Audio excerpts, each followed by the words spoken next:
Phenols, second part of this topic is phenols. जैसे हमने पहला पार्ट देखा है अल्कोहल्स, नाउ फिनॉल्स। तो फिनॉल का जो स्ट्रक्चर होता है, फिनॉल का स्ट्रक्चर होता है यहाँ पर C6H5OH, मीन्स बेंजीन होता है C6H6, उसका एक हाइड्रोजन रिप्लेस किया है with OH group, it is called phenol.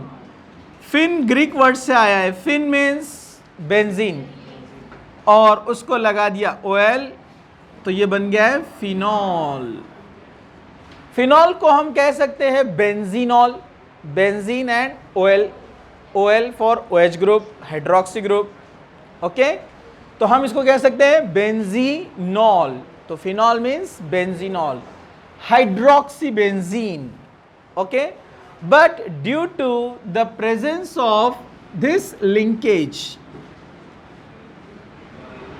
lone pair pi bond resonance, okay, due to this nature it shows different properties than the alcohols. alcohol के comparison में इसका property क्या होता है, different होता है, because of this lone pair pi bond resonance, okay. तो इसलिए इसको एक स्पेशल कैटेगरी में रख दिया गया है फिनॉल को, ओके। एक होता है एरोमेटिक अल्कोहल्स। तो एरोमेटिक अल्कोहल्स में आप देखेंगे एरोमेटिक रिंग तो होता है, but it is not directly connected with OH group. This is benzene ring which is aromatic, but OH group is not directly connected with this ring. यहाँ पर ये जो आपको दिख रहा है इसका नाम है benzyl, this is benzyl group, this is benzyl group. So benzyl alcohol is the example of aromatic alcohol, but it is not phenol. It means in phenol OH is directly connected with benzene ring. अगर OH directly connect नहीं है तो definitely इसका lone pair और pi bond का resonance नहीं होगा, इसलिए इसका नेचर अलग है। ये अल्कोहलिक नेचर शो करेगा और ये फिनॉलिक नेचर शो करेगा। वैसे कुछ एलिफेटिक मॉलिक्यूल्स भी आते हैं जिनको कहा जाता है विनिलिक, जिसमें फिनॉलिक नेचर भी शो होता है। जैसे एग्जांपल है CH2 double bond CHOH, vinyl alcohol, vinyl alcohol यानी इथेनॉल। सो इथेनॉल के पास भी lone pair pi bond resonance होता है। So it also shows the properties like phenol, even though it is aliphatic in nature, okay, but this is more stable than the vinylic group. वो जो विनिलिक alcohol है उसके comparison में इसकी stability ज़्यादा ही रहेंगी, बिकॉज कंटिन्यू रेजोनेंस में चलते रहता है, ओके। चलिए, ये तो हो गया इसके बारे में। और कुछ पॉइंट्स मैं यहाँ पर आपको बताता हूँ। यहाँ पर जो OH ग्रुप होता है फिनॉल के अंदर, it is connected with sp2 carbon, जबकि हम जो सिंपल अल्कोहल्स लेते हैं CH3 CH2OH, so OH group is connected with sp3 carbon atom, तो definitely properties will be different. Second, due to this delocalization there will be formation of partial double bond character, okay, this is partial double bond character which makes C bond O is stronger than the C bond O present in alcohol. ये C bond O से ये C bond O क्या रहेगा, थोड़ा सा stronger रहेगा, क्योंकि वहाँ रेजोनेंस की वजह से पाई बॉन्ड आ रहा है जा रहा है, lone pair electron pi electron, जिससे इसका नेचर क्या बन जाता है, पार्शियल डबल बॉन्ड, स्टेबिलिटी ज़्यादा, रिएक्टिविटी लेस। समझा, ओके। फिनॉल के दूसरे और भी डेरिवेटिव्स आते हैं, लेकिन उसका डिस्कशन यहाँ पर अपने टॉपिक में नहीं है। जैसे नेफ्थलीन को अगर मैं लगा दूँ, ये OH ग्रुप, इसका नाम है नेफ्थॉल, जो आपने सुना होगा अल्फा नेफ्थॉल, बीटा नेफ्थॉल। सो नेफ्थलीन को OH लगा है, यहाँ पर इसको कहेंगे हम naphthol. It also shows similar properties like phenol, phenol की तरह ही प्रॉपर्टीज शो करता है ये। ओके, नेक्स्ट पॉइंट, ये भी मैं सिर्फ आपको बेसिक एक इंट्रोडक्शन दे रहा हूं यहां पर। फिनॉलिक OH ग्रुप जहां पर कनेक्ट होगा, इस रिंग को हम नंबरिंग में कार्बन को देंगे number 1 2 3 4 5 6। We know that 2 and 6 called ortho position, 2 and 6 position is called ortho position, 3 and 5 meta and 4 is para। Okay, ये एक पॉइंट है आपको ध्यान में रखना है। Okay, phenol is acidic in nature, phenol is acidic in nature, it is a weak acid, ये एक वीक एसिड होता है। And why phenol is acidic in nature? Because it gives H+ ion on dissociation, जो हम पहले alcohol के chemical properties में यानी एसिडिक नेचर ऑफ अल्कोहल में हम ये पॉइंट पढ़ चुके हैं। वो स्टेबलाइजेशन आसानी से होता है फिनॉक्साइड आयन में H+ आयन लूज करने के बाद, और जो भी मॉलिक्यूल H+ आयन लूज करने के बाद अपने अंदर स्टेबिलिटी अटेंड कर पाता है तो वो अच्छा एसिड होता है, क्योंकि H+ देने के बाद भी वो स्टेबल है ना, ठीक है। तो इसलिए ये एसिडिक होता है। Phenol is acidic but it is more acidic then alcohol and less acidic then the carboxylic acid. ये हमने कंपैरिजन लास्ट लेक्चर में देखा था। ओके, राइट दिस वन, फिर हम आगे बढ़ते हैं। Now preparation methods, methods for the preparation of phenol. Preparation of phenols, preparation of phenols, इसमें जो फर्स्ट मेथड है that is from chlorobenzene, chlorobenzene,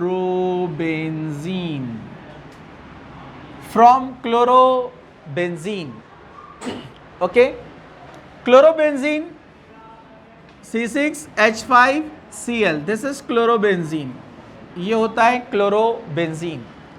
इसमें दो प्रोसेस है, जिसमें से एक मैं आपको ऑलरेडी बता चुका हूं हेलो अल्केन हेलो अरीन्स में। हेलो अरीन्स में देखा था हमने डाउस प्रोसेस, मैंने बताया था आपको। डाउस प्रोसेस में क्या होता है, क्लोरोबेंजीन को NaOH के साथ ट्रीट किया जाता है, लेकिन एक्चुअल कैसे होता है मैंने आपको बताया था 2 स्टेप में होता है। उसमें 1 स्टेप में डायरेक्ट बताया था हेलो अरीन के केमिकल प्रॉपर्टीज के अंदर डायरेक्ट NaOH लिया था और फिनॉल बना दिया था। तो एक्चुअल कैसे होता है 2 मोल्स ऑफ NaOH, तो मैं समझने के लिए आपको उसको ऐसे लिखता हूँ NaOH 2 मोल्स। तो यहाँ पर 2 टाइप के न्यूक्लियोफाइल तैयार हो सकते हैं, ONA एंड OH, लेकिन it is a good nucleophile ONA। ये इसको सब्स्टिट्यूट करेगा, Cl को बाहर निकालेगा और ये बना लेगा यहाँ पर से ONA plus this Cl and Na, NaCl, sodium chloride, remaining part H and OH, H2O, this is called sodium phenoxide। Sodium phenoxide को सोडियम फिनेट भी कहते हैं, सोडियम फिनॉक्साइड या sodium phenate. Sodium phenoxide in step number 2, step number 2 में sodium phenoxide का हम करेंगे acidification. आप एसिडिफिकेशन के लिए क्या ले सकते हैं यहाँ पर HCl, या फिर आप ले सकते हैं यहाँ पर, याद रखना आपको 623 केल्विन टेम्परेचर होता है फर्स्ट स्टेप में। HCl ले सकते हैं, या फिर आप ले सकते हैं H2SO4 या H2CO3 carbonic acid, hydrochloric acid, sulphuric acid या कार्बोनिक एसिड। ओके, HCl लिया, यहाँ एसिडिफिकेशन को हमने सिंपली NaCl जाएगा, H यहाँ पर आ जाएगा, ये बन जाएगा phenol plus NaCl। But actually first step और लास्ट स्टेप डायरेक्ट देखा जाता है कि Cl गया और OH आया है, तो इसको कंसिडर किया जाता है nucleophilic substitution reaction. Overall reaction Cl nucleophile जाएगा, OH न्यूक्लियोफाइल आएगा। इसका मैकेनिज्म किस तरीके से था कि OH कैसे अटैक करता है, फिर पाई बॉन्ड शिफ्ट होता है, फिर लास्ट में Cl निकलता है, मैंने ये बताया था हेलो अरीन्स के अंदर, आप उसको थोड़ा सा देख लेना, ठीक है। अभी हम डायरेक्ट देख रहे हैं मेथड्स में। तो फ्रॉम क्लोरोबेंजीन में फर्स्ट था फ्रॉम डाउस प्रोसेस, और दूसरा है यहां पर Raschig process, Raschig's process. Raschig process में भी हम लेंगे chlorobenzene again, but this is very simple method, chlorobenzene with steam water, ठीक है, at 698 kelvin in presence of silica catalyst रहेगा, या फिर रहेगा calcium phosphate Ca3PO4 twice, calcium phosphate, silica या कैल्शियम फॉस्फेट के प्रेजेंस में ये रिएक्शन होने वाली है, ये एज ए कैटलिस्ट है, और ये सबसे चीप मेथड है, सस्ता, वाटर है ना, और यहाँ से क्या जाएगा HCl और OH आ जाएगा, क्या बन गया ये phenol plus HCl। That's why it is called industrial method, ये इंडस्ट्री में यूज़ किया जाता है, इंडस्ट्रियल मेथड, जबकि इसको बोलते हैं लेबोरेटरी मेथड। ओके, तो ये था from chlorobenzene. Method number 2 for the preparation of phenol. Method number 2 from cumene. From cumene. क्या होता है क्यूमीन? आपको पता है आइसोप्रोपाइल क्लोराइड, उसका Cl निकाल के लगा दो वहां पर फिनाइल रिंग, क्या बोलेंगे आइसोप्रोपाइल बेंजीन। आइसोप्रोपाइल क्लोराइड की जगह बेंजीन आ गया तो आप कहेंगे आइसोप्रोपाइल बेंजीन। आईयूपीएसी नेम दिया दो 1 2 3, 2 फिनाइल प्रोपेन, 2 फिनाइल प्रोपेन, इसी को कहा जाता है कमर्शियली क्यूमीन। एक होता है आईयूपीएसी नेम, तो वो है 2 phenyl propane, 2 phenyl propane, common name isopropyl benzene, okay, और कमर्शियल नेम, ट्रेड नेम जो बाहर मार्केट में नेम होता है वो है क्यूमीन। अब या स्पेशल नेम भी कह सकते हैं आप इसको। हम इसका करेंगे एरियल ऑक्सीडेशन। एरियल ऑक्सीडेशन का मतलब है कि एयर में जो O2 है वो इसको यूज कर रहे हैं यहां पर, इन प्रेजेंस ऑफ कोबाल्ट नैफ्थीनेट, ये कैटलिस्ट है, कोबाल्ट नैफ्थीनेट या मैग्नीज नैफ्थीनेट, दोनों में से कोई भी ले सकते हैं आप। रिएक्शन का मीडियम रहेगा अल्कलाइन यानी Na2CO3 के प्रेजेंस में एट 403 केल्विन टेम्परेचर। एक बार क्वेश्चन आया था कि यहाँ अल्कलाइन मीडियम क्यों लेते हैं, तो अल्कलाइन मीडियम क्यों लेते हैं यहाँ पर, to prevent the premature decomposition of peroxide. कौन सा परऑक्साइड? क्यूमीन परऑक्साइड जो बनने वाला है। जो बनने वाला प्रोडक्ट है वो ज़्यादा स्टेबल नहीं होता है रूम टेम्परेचर पर, तो उसको स्टेबल बनाने के लिए अल्कलाइन मीडियम यहाँ तैयार किया जाता है, Na2CO3 इसमें डाला जाता है। रिएक्शन सिंपल है, यहाँ पर जो CH दिख रहा है आपको ये ब्रेक होगा और ऑक्सीजन यहाँ आकर फ्यूज हो जाएगा, एक ऑक्सीजन, मतलब हम लेंगे यहाँ पर हाफ O2, सॉरी दोनों ऑक्सीजन फ्यूज होंगे, O2 कंप्लीट, तो परऑक्साइड फॉर्म होगा CH3COOH, CH3 और ये रिंग, तो इसका नाम है cumene hydrogen peroxide. Cumene hydrogen peroxide, cumene hydrogen peroxide. Cumene hydrogen peroxide का फिर हम एक्शन करेंगे with H2SO4, so this cumene hydrogen peroxide COOH चलेगा, ऐसे लिखा तो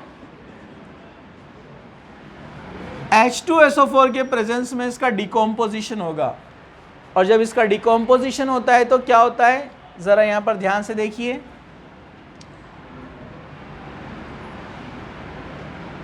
एसीटोन आउट हो जाएगा, CH3CO CH3, मैंने बॉन्ड्स नहीं बनाए हैं, समझ गए ना आप, CH3CO CH3, प्लस ये OH एंड रिंग क्या बना देगा, फिनॉल। तो ये बन गया है phenol. Okay, this is a commercial method, इसको बोलते हैं commercial method, because of important by product. यहां पर जो बाय प्रोडक्ट एसीटोन बना है वो भी इंपॉर्टेंट है, वो भी सेल होता है ना, तो इंपॉर्टेंट मैथड, कमर्शियल मैथड बोलते हैं उसको, कि बाय प्रोडक्ट भी इंपॉर्टेंट है। आम के आम गुठलियों के भी दाम, समझा क्या आपको? ठीक है, राइट। फिर हम आगे बढ़ते हैं।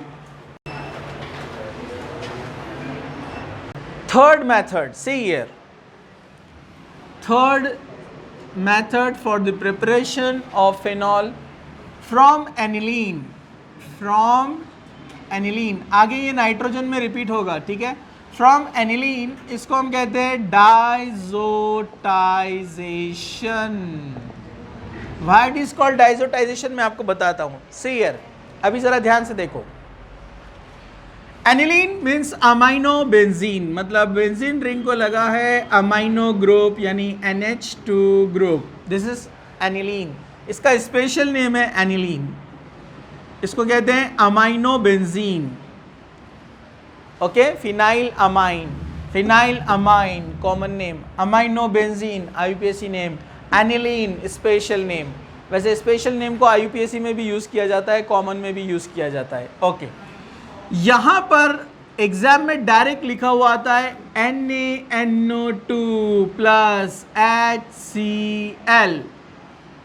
ओके, NaNO2 प्लस HCl, इतना ही लिखा हुआ आता है बस, ठीक है। लेकिन आपको यहाँ 0 to 5 डिग्री सेंटीग्रेड, मतलब लो टेम्परेचर पर होता है ये। ओके, तो यहां पर मैं आपको बताता हूं, एक्चुअली ये NaNO2 क्या करता है, NO2 और H मिलकर क्या बनाता है, HNO2।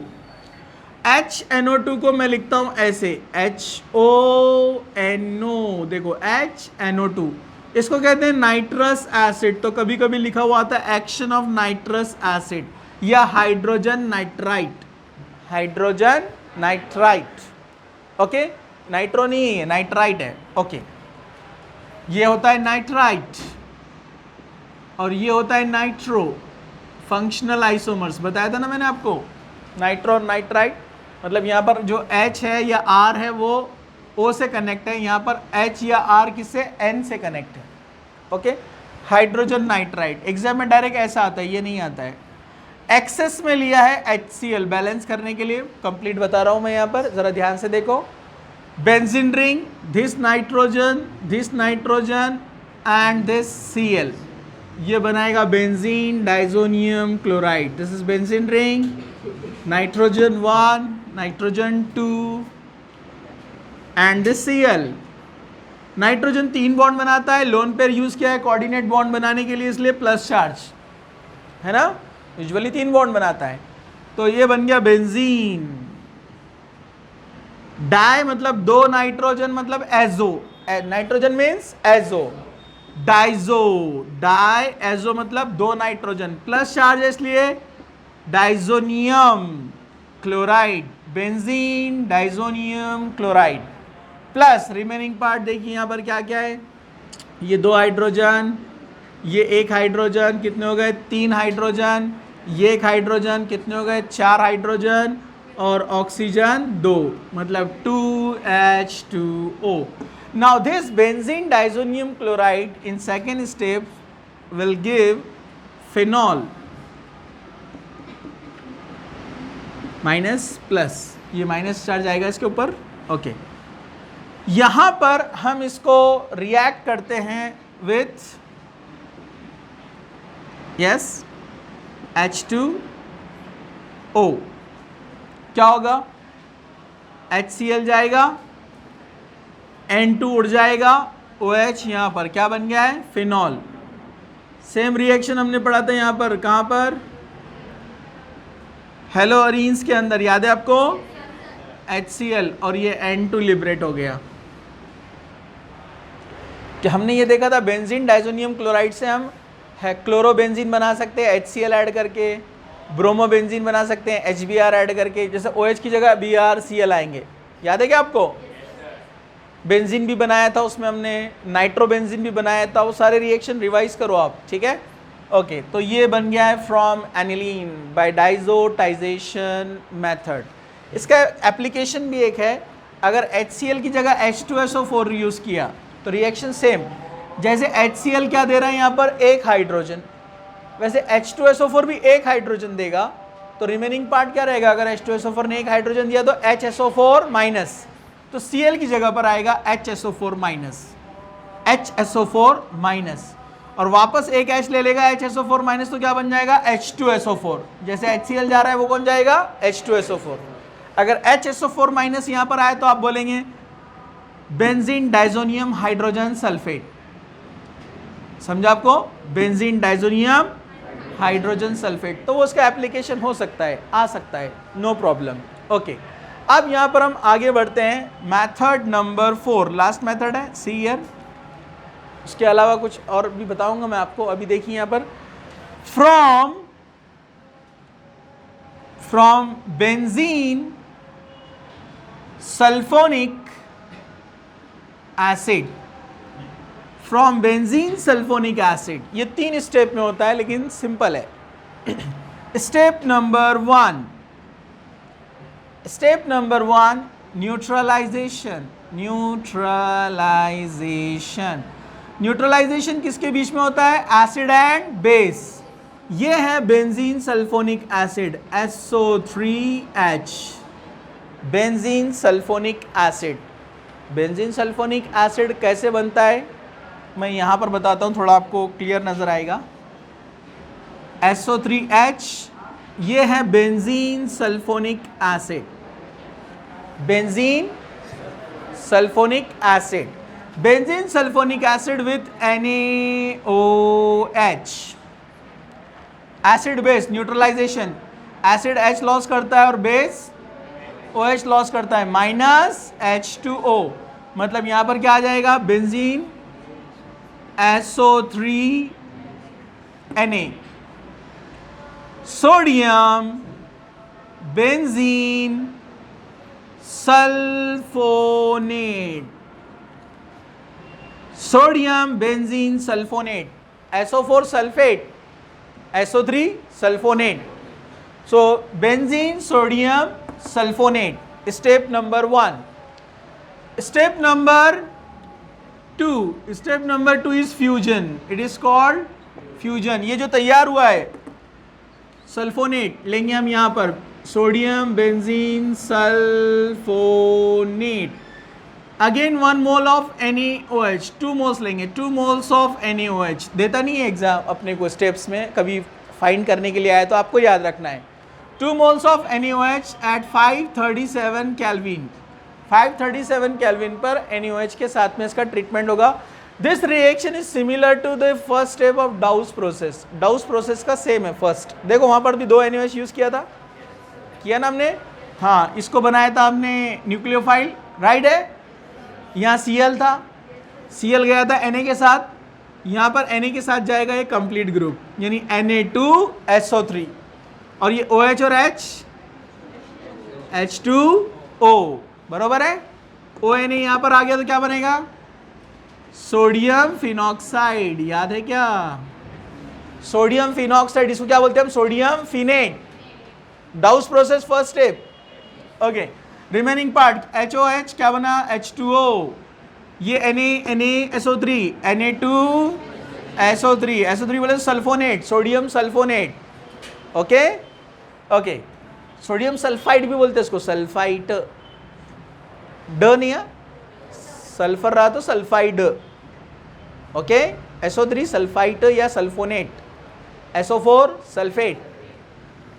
अब स्टेप नंबर 3, इसको तो पता है आपको क्या करना है, अरे अभी देखा ना डाउस प्रोसेस, एसिडिफिकेशन, सोडियम फिनॉक्साइड, क्या ले सकते हैं आप यहाँ पर? HCl या फिर H2SO4 या H2CO3, कभी कभार H प्लस लिखा हुआ आता है ओनली, मतलब एसिड, समझा आपको? तो क्या होगा, यहाँ से Na और ये Cl चला जाएगा, H आ जाएगा, क्या बन जाएगा? फिनॉल प्लस NaCl चला गया। सो this is the fourth method from benzene sulphonic acid. एक ऐसा एप्लीकेशन भी आता है, बेंजीन सल्फोनिक एसिड नहीं लिया है, ओनली बेंजीन लिया है, तो सिंपल बेंजीन में डालो H2SO4 तो क्या बन जाएगा, ये H2SO4 OH and SO3H। H2SO4 मतलब OH SO3H, ये H2SO4 OH एंड SO3H, इसको ब्रेक कर देने का, बेंजीन का H इसके साथ जाएगा OH और SO3H ऊपर आ गया बेंजीन पर, मतलब आप बेंजीन से बना सकते हैं, समझा आपको, मतलब उसको लेंगे सल्फोनेशन ऑफ बेंजीन, बेंजीन का सल्फोनेशन किया तो बनेगा बेंजीन सल्फोनिक एसिड, समझा, राइट।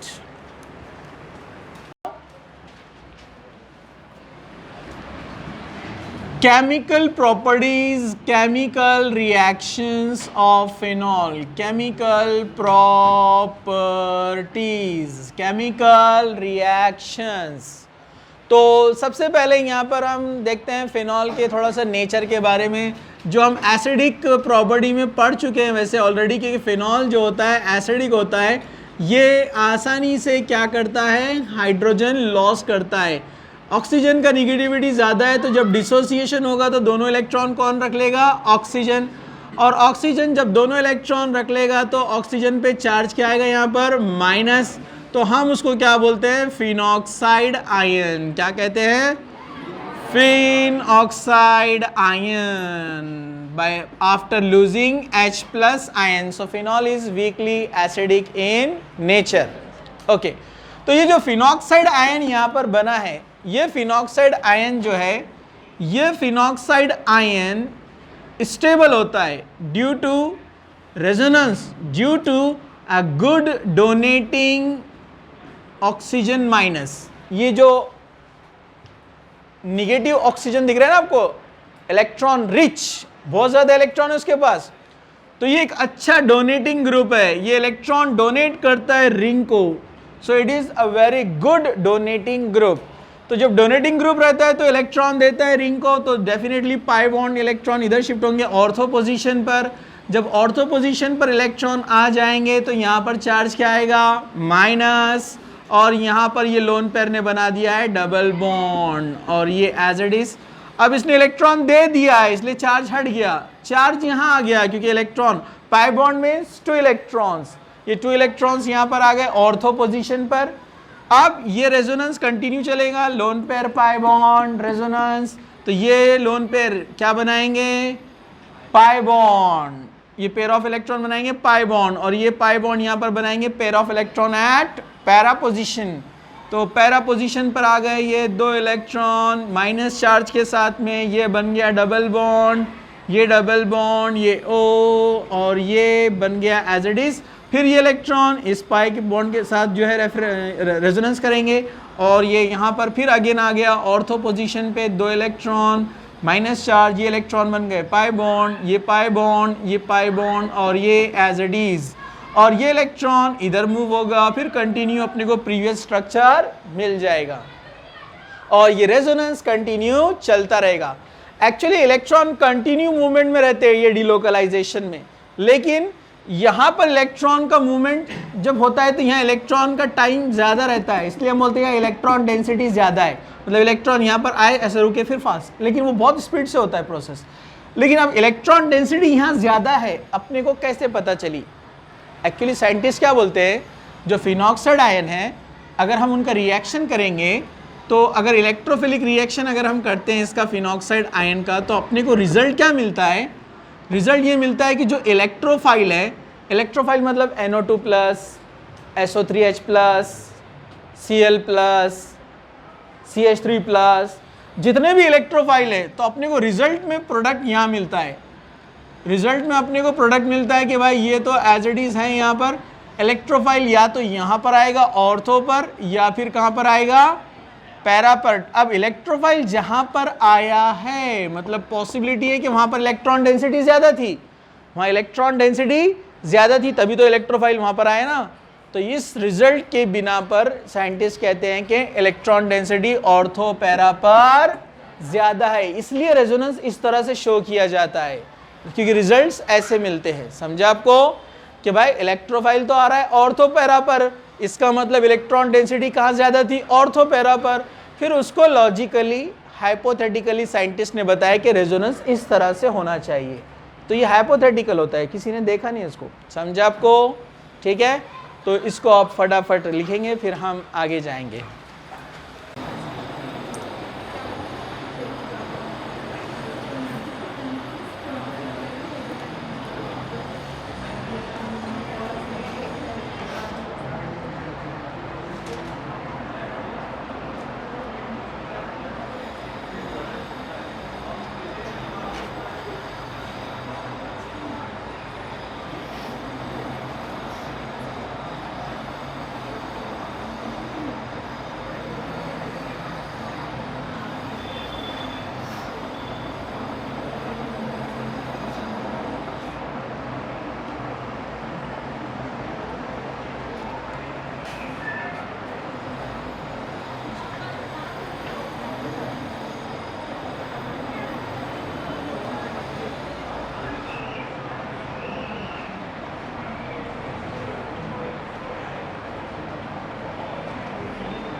झाला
पूरा दिल से काम करता हो, पूरा दिल से आवाज निकालता अंदर से हो, अपनी हालत से ज्यादा जब आवाज निकाले तो ऐसी आवाज हो जाती है। बराबर है ना?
झाला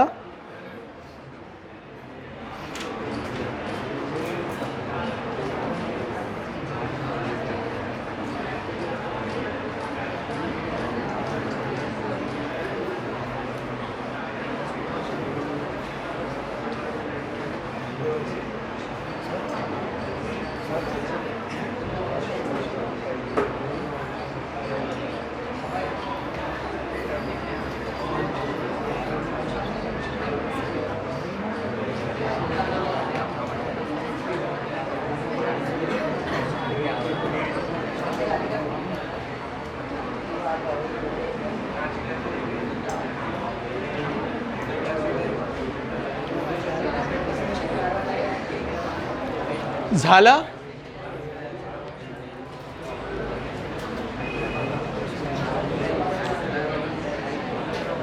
now chemical properties of phenols में हम यहाँ पहला जो रिएक्शन देखेंगे वो है nitration of phenol. Nitration of phenol. Nitration of phenol. Phenol का नाइट्रेशन देख रहे हैं यहाँ पर हम. ओके तो ये एक इलेक्ट्रोफिलिक सब्स्टिट्यूशन रिएक्शन है. Electrophilic substitution reaction. तो नाइट्रेशन के लिए अपने को चाहिए HNO3 nitric acid. Nitric acid को हम लिख सकते हैं HONO2. तो डेफिनेटली इस HONO2 में जो पार्शियल निगेटिव है वो न्यूक्लियोफिलिक पार्ट होता है OH, और NO2 बनता है पार्शियल पॉजिटिव यानी इलेक्ट्रोफिलिक पार्ट. मतलब इस रिएक्शन में इलेक्ट्रोफाइल कौन रहने वाला है? NO2. और इस NO2 इलेक्ट्रोफाइल को क्या कहते हैं? Nitronium ion. क्या कहते हैं इसको? Nitronium ion. तो यहां पर हम नाइट्रोनियम आयन इलेक्ट्रोफाइल को ऐड करने वाले. अभी मैंने आपको बताया रेजोनेंस. तो रेजोनेंस के अंदर हमने देखा ऑर्थो पैरा पर निगेटिव डेंसिटी ज्यादा होती है, इलेक्ट्रॉन डेंसिटी. मतलब NO2 कहां पर आएगा? या तो ऑर्थो पर या फिर पैरा पर. तो मैं डायरेक्ट रिएक्शन लिख रहा हूं, जरा ध्यान से देखो गर्ल्स, ठीक है. तो ये यहां पर है फिनॉल. ये फिनॉल पर हम कर रहे हैं एक्शन ऑफ नाइट्रिक एसिड, और उसमें हम लेने वाले हैं डाइल्यूट नाइट्रिक एसिड. तो डेफिनेटली अभी मैंने बताया आपको अपना इलेक्ट्रोफाइल कौन है? NO2 जो कि यहाँ से आया है. या तो ऑर्थो पे जाएगा या पैरा पे जाएगा. तो हमको दो प्रोडक्ट यहाँ पर मिलेंगे. Ortho nitrophenol. क्या मिला है? Ortho nitrophenol. Ortho nitrophenol. आप इसको 2 नाइट्रोफिनॉल भी कह सकते हैं. 2 नाइट्रोफिनॉल. दूसरी पॉसिबिलिटी, नाइट्रो कहां पर जाएगा? पैरा पोजीशन पे जाएगा. हम कहेंगे इसको para nitrophenol. Para nitrophenol. Okay, दो प्रोडक्ट अपने को मिलते हैं यहां पर. जो ऑर्थो नाइट्रोफिनॉल है इसको स्टीम वोलाटाइल भी कहा जाता है. Steam volatile compound. Why it is called steam volatile? Because it has low boiling point. इसका बॉइलिंग पॉइंट कम होता है. रीजन भी दिया हुआ है. सी हियर, जो ऑर्थो नाइट्रोफिनॉल होता है, so ortho nitrophenol forms intramolecular hydrogen bonding. This is NO2 group. This oxygen and this hydrogen forms intramolecular hydrogen bond. Intra hydrogen bond. Intra मतलब विद इन द मॉलिक्यूल. समझा आपको? So ये with in the molecule bond form करता है, इसलिए इसको बोलते हैं इंट्रा बॉन्ड. क्या कहते हैं इसको? जबकि पैरानाइट्रो में क्या होता है? This is paranitrophenol. See here, paranitrophenol. It forms intermolecular hydrogen bond with another molecule of paranitrophenol, और ये सिलसिला जारी रहेगा. समझा आपको? So this is called intermolecular. ये कौन सा होता है? Intermolecular bonding. So due to intermolecular bonding, number of molecules are connected with each other. So high temperature is required to separate them. ज़्यादा गर्म करना पड़ेगा ना सेपरेट करने के लिए, तभी तो बॉयल होगा ना वो. जबकि इंट्रा में क्या होता है? उसने आपस में बॉन्ड फॉर्म कर लिया है, तो नेबरिंग मॉलिक्यूल से बॉन्ड फॉर्म नहीं करेगा, वीक अट्रैक्शन रहेगा, जल्दी बॉयल हो जाएगा. समझा आपको? इसलिए स्टीम वोलेटाइल होता है. अगर आप फिनॉल के साथ में लेते हैं कॉन्सेंट्रेटेड नाइट्रिक एसिड, एग्जाम में सिर्फ लिखा हुआ था कॉन्सेंट्रेटेड नाइट्रिक एसिड, लेकिन एक्चुअली वो होता है 1:3 के रेशो में. मतलब कितने नाइट्रिक एसिड आते हैं यहाँ पर? 3. कभी कभार H2SO4 के साथ लिखा हुआ आता है. तो यहाँ पर 3 NO2 तैयार होंगे, और ऑर्थो, पैरा, ऑर्थो, तीनों पोजीशन वो एक्वायर करेंगे. मतलब एक्सेस में इलेक्ट्रोफाइल रेडी है, तो ऑर्थो पे भी आएगा, पैरा पे भी आएगा, ये ऑर्थो पर भी आएगा, जिसको क्या कहते हैं? 2,4,6 ट्राई नाइट्रोफिनॉल. 2,4,6 ट्राई नाइट्रोफिनॉल, और it is also called as picric acid, इसको पिक्रिक एसिड भी बोलते हैं। तो मैंने आपको बताया phenol is weakly acidic in nature, बताया ना। विड्रॉइंग ग्रुप इंक्रीजेस एसिडिटी, ये भी बात पता है आपको। Withdrawing group increases acidity, 3 withdrawing group है तो बहुत ज्यादा एसिडिटी बढ़ा देते हैं ये। तो नॉर्मली फिनॉल के कंपैरिजन में पिक्रिक एसिड का एसिडिटी ज्यादा है, इसलिए उसको पिक्रिक एसिड बोला जाता है, ठीक है। तो भी कार्बोक्सिलिक एसिड से वीक ही रहेगा। Picric acid also it is an explosive compound. जितने भी नाइट्रो एरोमेटिक कंपाउंड होते हैं, नाइट्रोबेंजीन वाले, धमाका करने वाले रहते हैं, एक्सप्लोजिव्स, ओके। तो ये पिक्रिक एसिड है। अब एक एक्स्ट्रा पॉइंट मैं आपको बता रहा हूं यहां पर आपके नीट और JEE के लिए, जो NCERT में नहीं दिया हुआ है। नीट में भी चांसेस कम है, लेकिन आ सकता है कहां पर, यस, JEE में। और वो ये है कि अपने को अगर डाइल्यूट नाइट्रिक एसिड लिया तो बनता है ortho nitro and para nitro, right. Concentrated लिया तो मिलता है 2,4,6 ट्राई नाइट्रो। अगर हमको ओनली पैरा वाला चाहिए, ओनली पैरा, तो क्या करना है, तो उसको बोलते हैं by using deactivating group, by using deactivating group, या क्या बोलते हैं प्रोटेक्टिंग ग्रुप।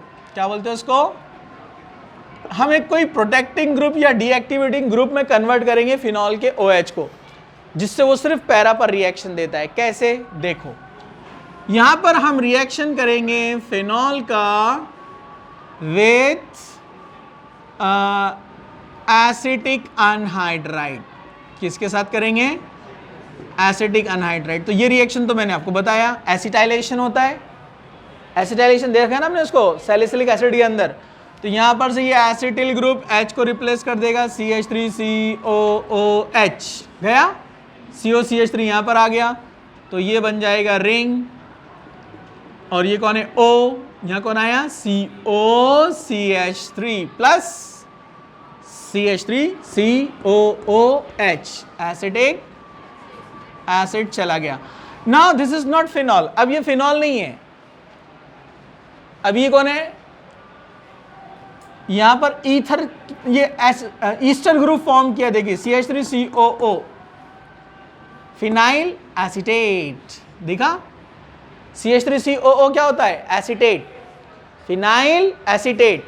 तो फिनाइल एसीटेट में जो ईस्टर ग्रुप आया है, तो पहले अपना जो फिनॉल का लोन पेयर था वो आसानी से इधर आ सकता था, ऑर्थो पैरा को एक्टिव बना सकता था, है ना, जैसा अभी मैंने बताया आपको रेजोनेंस।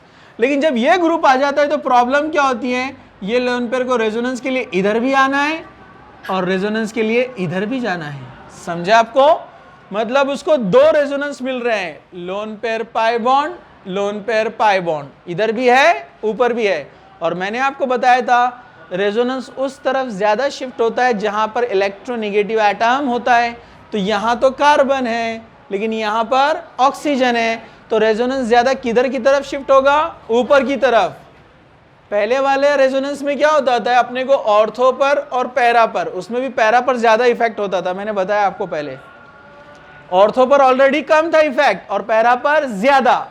और जब कोई लो डोनेटिंग ग्रुप ये विड्रॉ कर रहा है ना ऊपर, तो उसको लो डोनेटिंग कहेंगे ना।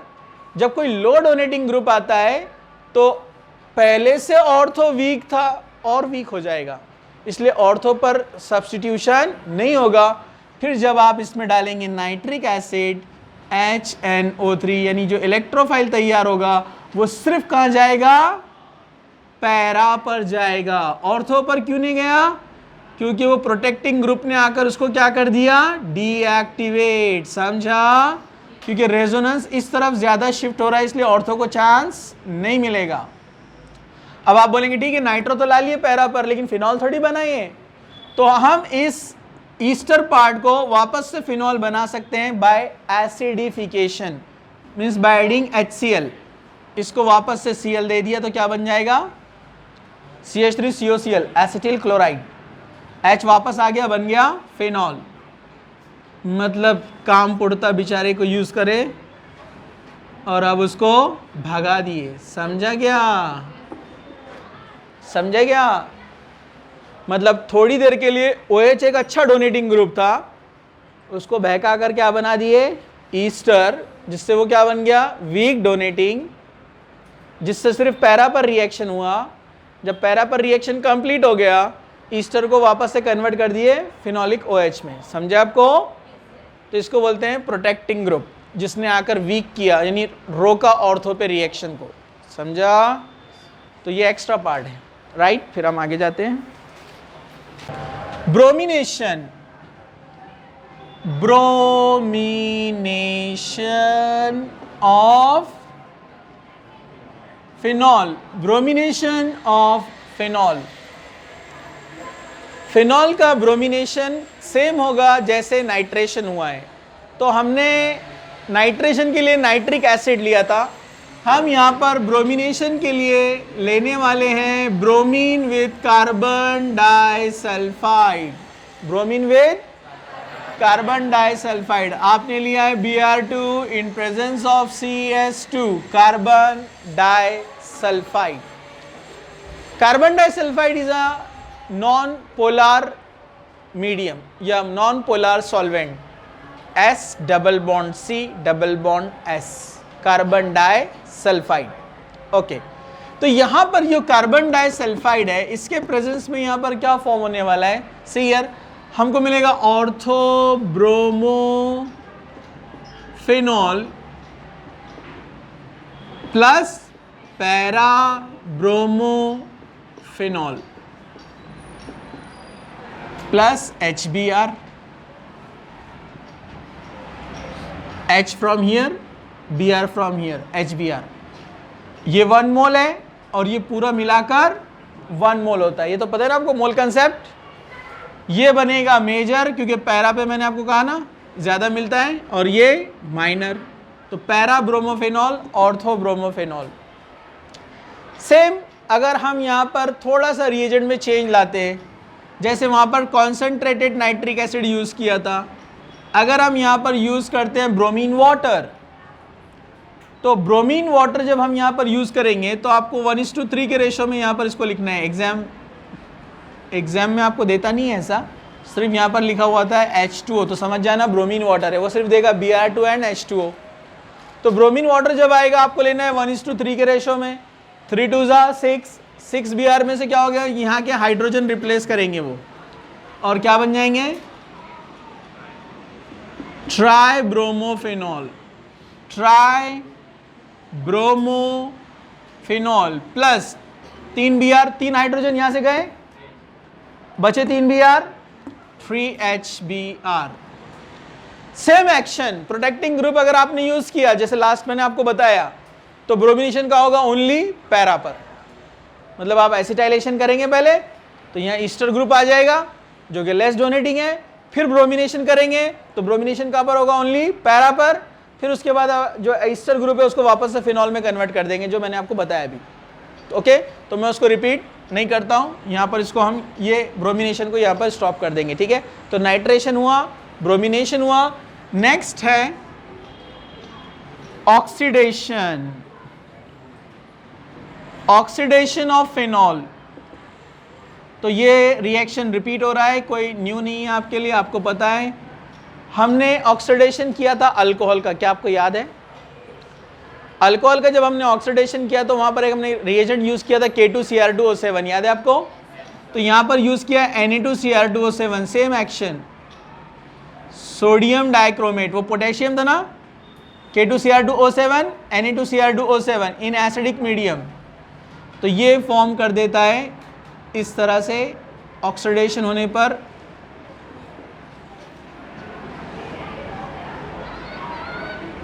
क्यूनोन।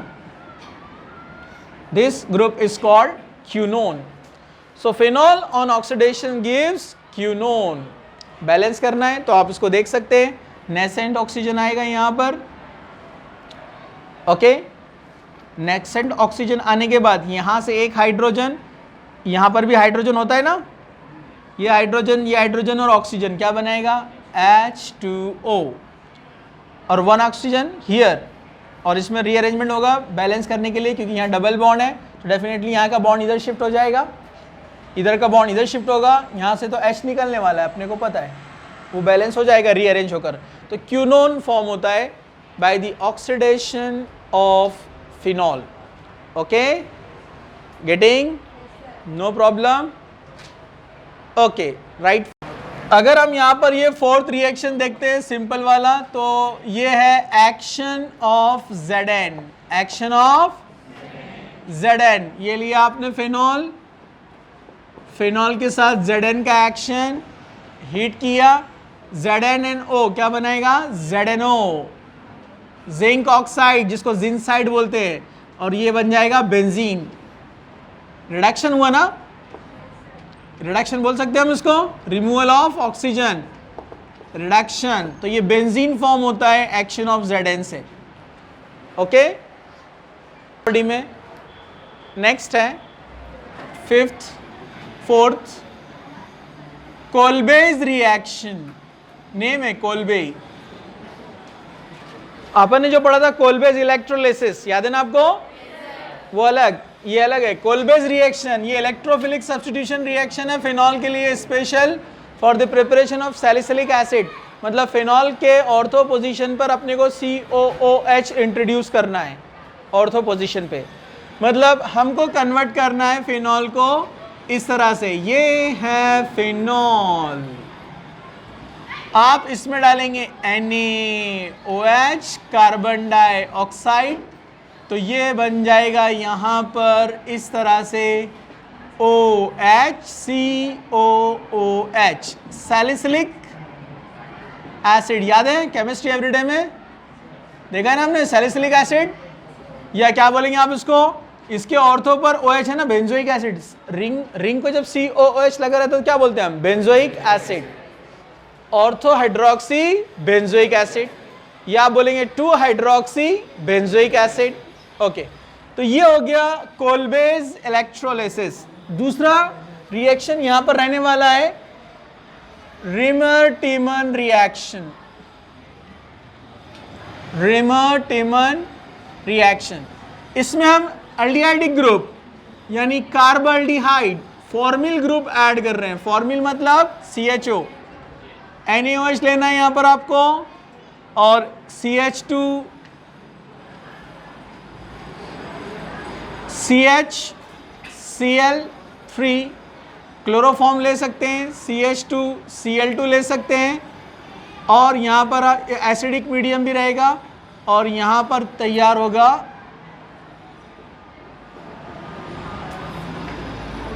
सैलिसिल एल्डिहाइड, सैलिसिल एल्डिहाइड, जैसे सैलिसिलिक एसिड होता है वैसे सैलिसिल एल्डिहाइड, यानी hydroxy Benz aldehyde, hydroxy Benz aldehyde. Okay, तो ये हम देख रहे हैं अभी 1 बाय 1, सब लोग ज़रा ध्यान से देखना है इसको। ये मैकेनिज्म आपको दिया हुआ नहीं है लेकिन मैं उसको बता रहा हूँ, ज़रा ध्यान से देखो। दोनों इलेक्ट्रोफिलिक सब्स्टिट्यूशन है। Okay, but how, see actually ये NaOH क्यों यूज़ किया जाता है? NaOH इसलिए यूज़ किया जाता है कि ताकि हम फिनॉल को बनाएं फिनॉक्साइड।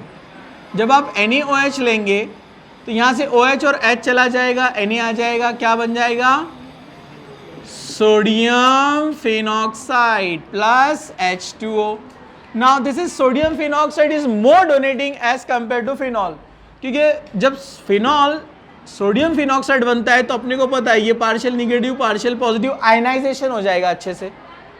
इफेक्टिव आयनाइजेशन होगा तो ये कौन बनेगा, फिनॉक्साइड आयन। जब फिनॉक्साइड बने आयन बनेगा तो अच्छा डोनेटिंग ग्रुप है ना फिनॉक्साइड, और वो लोन पेयर देगा यहाँ पर, और यहाँ से शिफ्ट होगा इलेक्ट्रॉन, जो रेजोनेंस मैंने अभी आपको बताया है, तो यहाँ पर ये तैयार करेगा negative charge. Okay, Na+। Okay, जब यहाँ पर निगेटिव सेंटर तैयार हो जाएगा, ये अटैक करने वाला है कहां पर, क्लोरोफॉर्म CH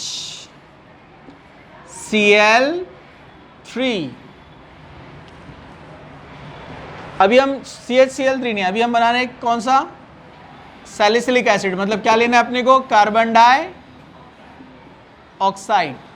कार्बन डाइऑक्साइड में जो कार्बन होता है ना, कार्बोनिल कार्बन, ये कार्बोनिल कार्बन होता है इलेक्ट्रोफिलिक सेंटर। क्या होता है ये, क्योंकि ऑक्सीजन की निगेटिविटी ज्यादा तो इलेक्ट्रॉन इधर शिफ्ट हो जाएंगे, इसके इलेक्ट्रॉन इधर शिफ्ट हो जाएंगे तो पॉजिटिव सेंटर तैयार होगा।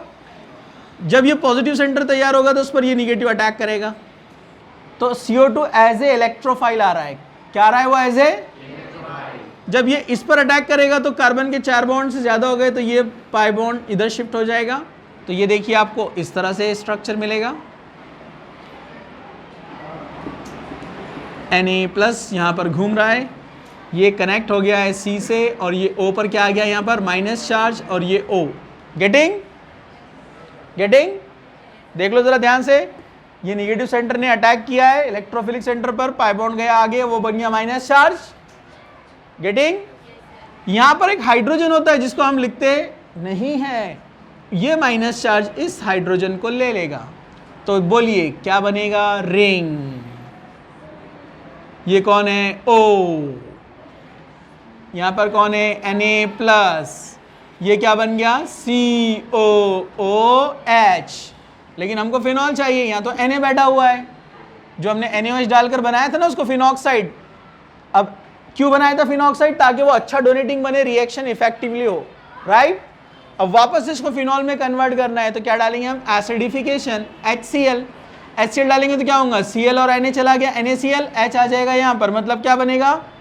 अच्छा उससे पहले ये अपने को यहाँ रिटेन करना है ना, बॉन्ड रिटेन करने के लिए क्या हुआ यहाँ पर, जब ये निगेटिव चार्ज ने इस H को लिया तो इसने अपने इलेक्ट्रॉन यहाँ पाई बॉन्ड बनाने के लिए दे दिया, बराबर है। अरे भाई ये O- प्रोटॉन को लेके जाएगा ना, तो यहाँ के इलेक्ट्रॉन फिर से क्या बना देंगे, पाई बॉन्ड, और ये वापस ऊपर चला जाएगा तो इसके 3 लोन पेयर इसको मिल जाएंगे, मिल गए। पाई बॉन्ड गया ऊपर, पहले 2 लोन पेयर थे, पाई बॉन्ड ऊपर जाएंगे तो 3 लोन पेयर हो जाएंगे, और यहाँ पर ये बन गया बॉन्ड, ये जो इधर के इलेक्ट्रॉन यहाँ शिफ्ट होकर आए वापस से ये बॉन्ड फॉर्म हो गया। उसके बाद ये NaCl चला जाएगा, H आ जाएगा यहाँ पर, तो क्या बन जाएगा, फिनॉल, सैलिसिलिक एसिड। समझा, simple, no problem. Same electrophilic substitution यहां पर होने वाला है, जरा ध्यान से सब लोग। सेम पहले डाला NaOH ताकि हम उसको क्या बनाए, फिनॉक्साइड, क्योंकि जब फिनॉक्साइड बनेगा तो मोर इफेक्टिव। यहां से OH और H चला जाएगा, Na आ जाएगा, तो क्या बन जाएगा, फिन ऑक्साइड, Na+ और ये माइनस। फिर ये जो फिनॉक्साइड तैयार हुआ है ये एक अच्छा डोनेटिंग ग्रुप है, ये अच्छा डोनेटिंग ग्रुप है तो इलेक्ट्रॉन देगा इधर, तो पाई बॉन्ड जाएगा इधर, तो पाई बॉन्ड जब आ गया इधर तो क्या बनेगा, चार्ज। यहाँ पर 2 इलेक्ट्रॉन के पेयर पहले से रहे, और ये Na+ यहाँ पर घूम रहा है, और यहाँ पर ये इलेक्ट्रॉन क्या बन गए, पाई बॉन्ड, तो ये आ गया पाई बॉन्ड। अब ये तैयार हुआ है निगेटिव सेंटर, ओके।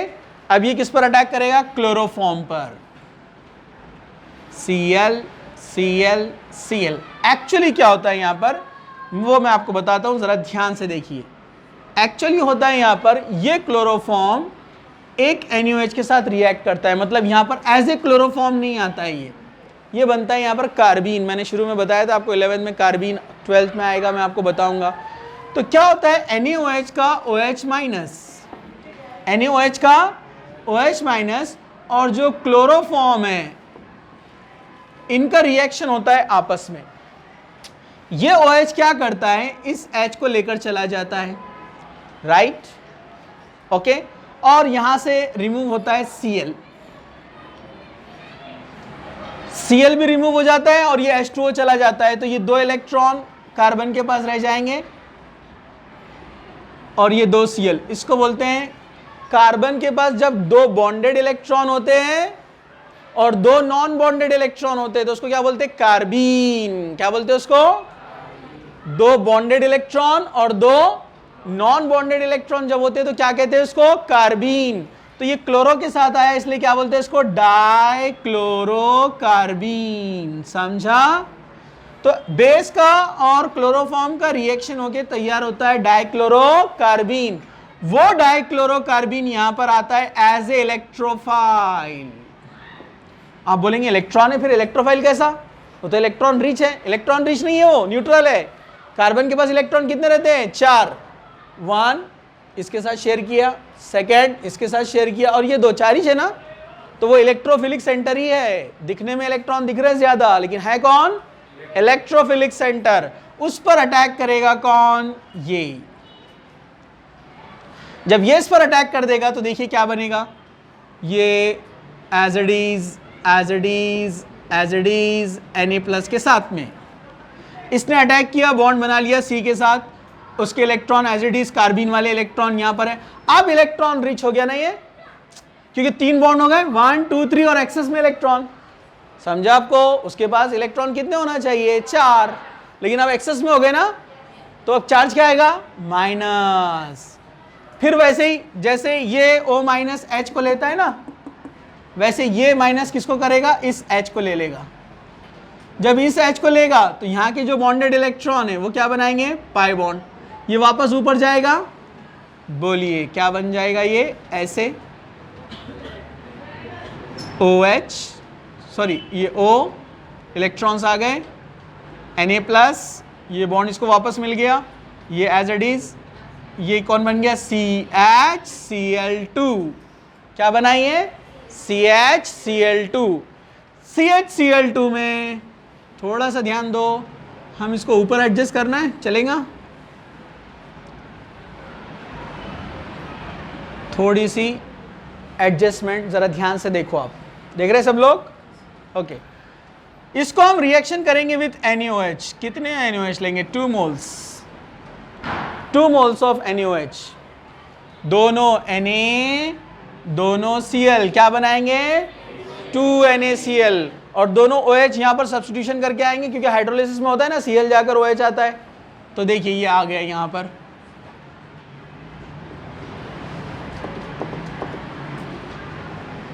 CH, नजर नहीं आ रहा है, 1 मिनट,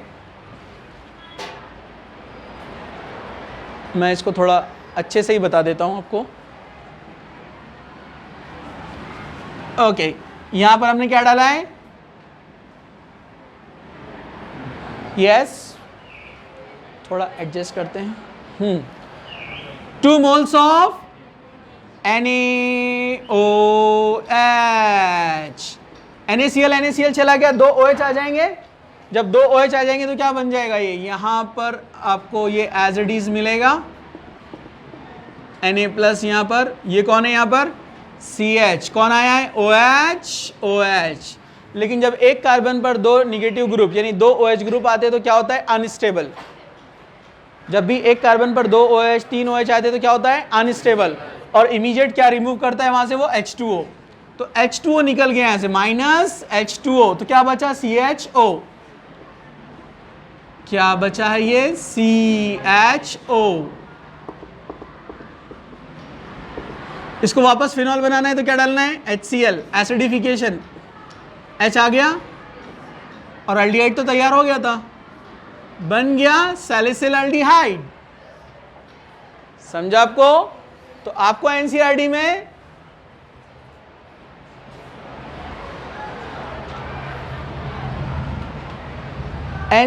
में आपको सिर्फ इतना ही दिया हुआ है, only reaction, just this one.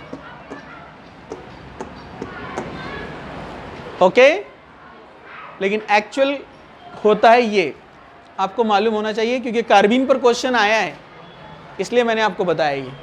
Okay, तो आप लोग थोड़ा सा वीडियो में आगे पीछे जाकर इसको कंप्लीट देख लेना, क्योंकि कंप्लीट इसमें कवर नहीं हो रहा है।